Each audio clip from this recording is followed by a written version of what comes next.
Vsi učenci v 7. razredu osnovne šole Mihe Pintarja Toleda v Velenju imajo mobitel. Za večino je to že tretji telefon, nekateri so zamenjali tudi več kot 4. Kaj si pa naredila s starimi telefoni? 2 sta šla sestri, 2 smo dali za recikliranje. Enega sem posodil. Če so bili za nič, pol sem jih dala v smeti, če pa so še bili uporabni, pa sem jih dala v predal. Nesel sem jih na mobitel. Ne smemo vršiti v smeti, pa smo mogli tam na center dati vse.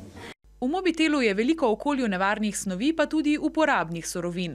Milijon mobilnih telefonov vsebuje 250 kg srebra, 24 kg zlata in 9 kg bakra, torej naravnih virov, ki jih v Evropi primanjkuje. Vse te surovine je potrebno izkopati in pripeljati v tovarno.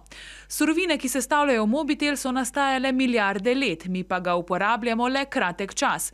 Če ga ne recikliramo, smo zato izgubili naravne vire, energijo in čas, so nam povedali tudi v učilnici recikliranja e-Transformer.